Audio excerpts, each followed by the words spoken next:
जाते जाते सीजीआई खन्ना ने पीएम मोदी के ठीक सामने राहुल गांधी को ऐसा सपोर्ट किया कि मीटिंग में बवाल खड़ा हो गया।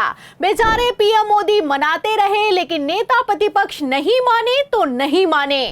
फिर क्या था, मोदी काल के इतिहास में पहली बार वो हो गया जो कि कभी पहले नहीं हुआ। आपको बता दें, नेता प्रतिपक्ष की ताकत के सामने पीएम मोदी को झुकना पड़ गया है और तो और अपना फैसला वापस लेना पड़ गया है। तो रिटायरमेंट के ठीक पहले सीजीआई खन्ना ने कैसे राहुल को फुल सपोर्ट करते हुए मीटिंग में बवाल काट दिया, वो भी प्रधानमंत्री नरेंद्र मोदी के सामने, आपको बताएंगे। राहुल गांधी ने पीएम मोदी के साथ हुई मीटिंग में सीजीआई खन्ना को लेकर क्या बयान दिया है, वो बयान भी सुनाएंगे। लेकिन खबर में सबसे पहले आप बिग ब्रेकिंग देखिए। खबर आप देखिए जनसत्ता की। देखिए, इसमें लिखा हुआ है कि अचानक पीएमओ क्यों पहुंचे राहुल गांधी, मीटिंग में सीजीआई भी थे मौजूद। तो अचानक से पीएमओ में मीटिंग बुलाई गई और इस मीटिंग में सीजीआई खन्ना समेत राहुल गांधी और पीएम मोदी मौजूद थे।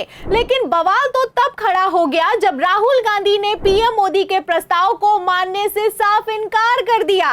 और तो और गजब तो तब हुआ जब सीजीआई खन्ना ने पीएम मोदी के ठीक सामने राहुल गांधी को फुल ऑन सपोर्ट कर दिया। फिर क्या था, नेता प्रतिपक्ष और चीफ जस्टिस ऑफ इंडिया की ताकत के सामने पीएम मोदी झुकने को मजबूर हो गए।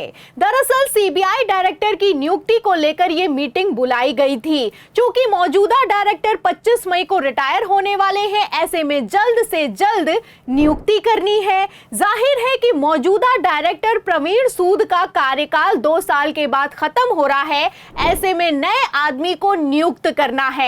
लेकिन भाजपा ने यहां पर खेल कर दिया है। आपको बता दें, पीएम मोदी ने नई नियुक्ति के बजाय मीटिंग में पुराने डायरेक्टर के कार्यकाल को फिर से बढ़ाने का प्रस्ताव रख दिया, जिसके बाद मीटिंग में बवाल खड़ा हो गया। राहुल गांधी ने पहले तो असहमति जताई, फिर सीजीआई खन्ना ने भी राहुल गांधी को सपोर्ट कर दिया, तो बवाल और भी ज्यादा बढ़ गया। पीएम मोदी के ठीक सामने मैं आपको बता दूं, सीजीआई खन्ना का राहुल गांधी को सपोर्ट करना अपने आप में कोई छोटी बात नहीं है। अब जब से ये खबर निकलकर सामने आई है, उसके बाद से तो तहलका मच गया है और तो और इस खबर को लेकर लगातार बिग ब्रेकिंग भी चलाई जा रही है।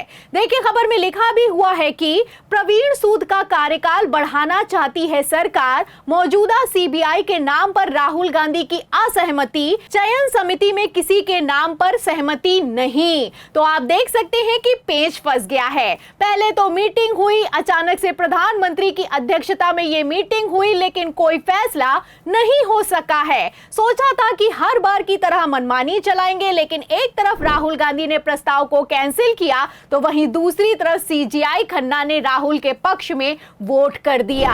आपको बता दें, सीबीआई डायरेक्टर की नियुक्ति पैनल में सीजीआई, नेता प्रतिपक्ष और प्रधानमंत्री शामिल होते हैं। ऐसे में अगर सीजीआई खन्ना का सपोर्ट नहीं होता तो पुराने डायरेक्टर को एक्सटेंशन मिलने से कोई नहीं रोक सकता था। फिलहाल मैं आपको बता दूं कि इसी मुद्दे को लेकर राहुल गांधी ने पहले ही सीजीआई संजीव खन्ना को भरे सदन में सपोर्ट कर दिया था। I am going to go to the meeting. I am going to go to the meeting. There's going to be Mr. Amit Shah and Mr. Modi ji, and there's going to be me. 2-1. Why am I even going to the meeting? What is the purpose of me going to the meeting? I am only going to the meeting to certify what Modi ji and Amit Shah ji are going to say, right? Whereas if the Chief Justice was there could be a discussion. Chief Justice and leader of opposition could say, no, we don't agree. So, that seems to be a calculated strategy. तो सुना आपने, सदन में खड़े होकर राहुल गांधी ने मुख्य चुनाव आयुक्त की नियुक्ति के पहले कह दिया था कि अगर मीटिंग में चीफ जस्टिस को हटा दिया गया है तो मोदी शाह के सामने इस मीटिंग में जाकर मैं क्या ही कर लूंगा। आपको बता दें, राहुल गांधी ने सदन में खड़े होकर कह दिया था कि अगर मोदी शाह मीटिंग में मौजूद रहेंगे तो मेरे वोट का कोई मतलब नहीं होने वाला है और मेरी सुनने वाला कौन है। और जो राहुल गांधी ने कहा था वही हुआ। आप अच्छे से जानते हैं कि राहुल गांधी ने मुख्य चुनाव आयुक्त की नियुक्ति का पुरजोर विरोध किया।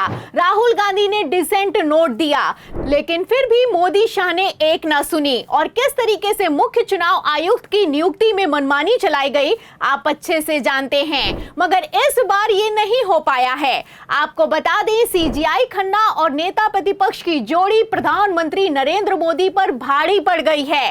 राहुल गांधी के डिसेंट नोट को पीएम मोदी चाहकर भी खारिज नहीं कर पाए हैं और कैसे पेच फंस गया है खबर भी मौजूद है। खबर आप देख सकते हैं टीवी 9 भारतवर्ष की। देखिए, इस खबर में लिखा भी हुआ है कि नए सीबीआई डायरेक्टर के नाम पर फंसा पेच, राहुल गांधी ने दिया डिसेंट नोट। अब इस खबर से आप अंदाजा लगा सकते हैं कि आखिर क्यों मोदी सरकार ये कभी नहीं चाहती कि मुख्य चुनाव आयुक्त के नियुक्ति पैनल में सीजीआई को शामिल किया जाए। एक तरफ सुप्रीम कोर्ट ने, आप जानते हैं कि कैसे ऐतिहासिक फैसला सुनाते हुए चीफ जस्टिस ऑफ इंडिया को नियुक्ति पैनल में शामिल किया, वहीं दूसरी तरफ मोदी सरकार ने तानाशाही चलाते हुए रातों रात अध्यादेश लाकर फैसले को पलट दिया और मुख्य चुनाव आयुक्त के नियुक्ति पैनल से सीजीआई को बाहर कर दिया गया।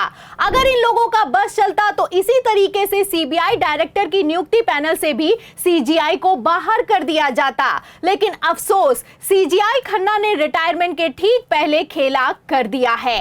आपको बता दें, अभी जब फरवरी के महीने में ज्ञानेश कुमार की नियुक्ति का विरोध हुआ तो उपराष्ट्रपति की तरफ से बयान भी निकलकर सामने आया था। जगदीप धनखड़ ने तो यहां तक कह दिया था कि सीबीआई डायरेक्टर की नियुक्ति पैनल में सीजीआई को हटा देना चाहिए, क्योंकि कार्यपालिका की नियुक्ति में सीजीआई को हिस्सा नहीं होना चाहिए। पहले तो उपराष्ट्रपति का बयान निकलकर सामने आया था और अब जिस तरीके से सीबीआई डायरेक्टर की नियुक्ति फंस गई है और प्रधानमंत्री नरेंद्र मोदी को अपना फैसला वापस लेना पड़ गया है, जल्द इस पर एक्शन भी हो सकता है। आपको बता दें, दरअसल चीफ जस्टिस ऑफ इंडिया के होने से भाजपाई अपनी मनमानी नहीं चला पाते हैं, इसीलिए बौखलाते हैं। कभी कहते हैं कि देश में गृह युद्ध के लिए सीजीआई संजीव खन्ना जिम्मेदार हैं, तो कभी कहते हैं कि संसद सुप्रीम है। लेकिन असल में कौन कितना सुप्रीम है, सीजीआई संजीव खन्ना ने जाते जाते समझा दिया है। एक तरफ राहुल गांधी को सपोर्ट किया है तो वहीं दूसरी तरफ भाजपाइयों को